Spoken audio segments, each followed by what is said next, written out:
concept in Sikhi that is really involved in sports is the concept of Jardi Kala. Has anyone ever heard of Jardi Kala? What is it? You've heard of it? Okay, that's all. Do you know? Yes. Yeah, exactly. Did everyone hear that? No? It's staying in good spirits, staying positive all the time, no matter what the odds are. Okay? Can anyone hear me in the back? Or shall I be louder? So maybe step forward all the way.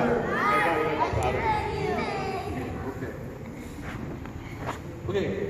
Jardi Kala is the practice of maintaining a positive attitude no matter the circumstance.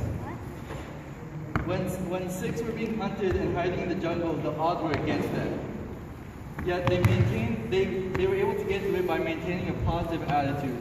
They were also able to not only survive, but maintain their edge over the enemy. Does anyone know any of the Sakhis that they were talking about that I'm referring to? Well, basically, what happened was they would make up code words for if they were hungry and they had a little bit of food, they would say, "Oh, we have so much food." And then when there were spies like around them, they would be so confused because they knew they were starving, but then they're saying that, "Oh, we're so hungry." So it gave them the edge. By staying in positive spirits, it gave them the edge. In sportsmanship, or in sports, this idea is known as sportsmanship.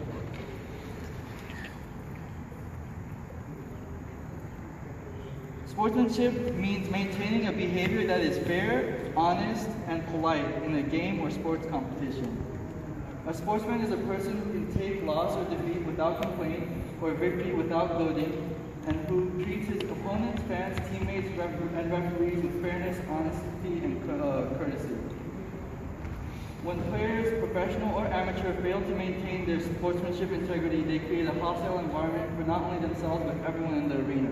Does anyone have any ideas of or an example of a bad sport, individual with poor sportsmanship? Yeah. No? Anyone? Yeah. Kobe Bryant? Okay. When I'm at school, my parents always say that the teacher's point mine and I'm not there. Yeah, that's a perfect example. Did everyone hear her? No.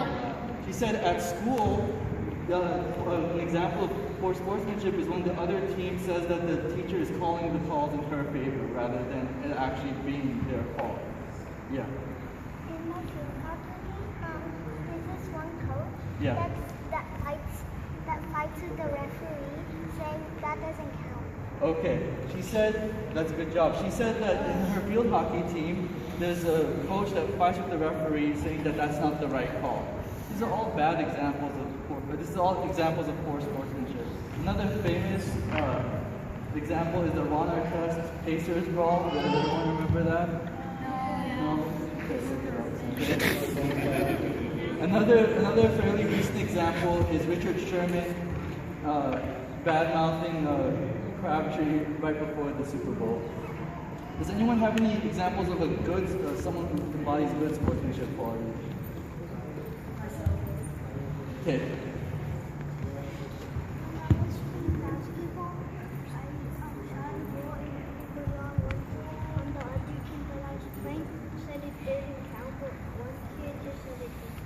Yeah, he said on the other team said that his basket didn't count, but it actually did. So an example of a good sportsmanship or a good role model is Tim Duncan. Tim Duncan has numerous instances where his ability to maintain his integrity has allowed him to not only master the game, but create a good environment for his entire team. The Spurs have won multiple championships with Tim Duncan on their team, and they are currently on their way to winning another one. Some of you may now be asking, how do I improve my sportsmanship? Does anyone have any ideas? We talked about a little bit, not bad-mouthing the ref. What else? Yeah. Yeah, giving high fives to the opponents after. So, yeah. Sorry? Yeah, saying good game, even if you are losing, or even if you did lose, even if the refs were bad, thanking the refs. Does anyone know, or can anyone talk about how to do this at home? What can you do at home that can maybe improve the sportsmanship among your team or your family? Yeah.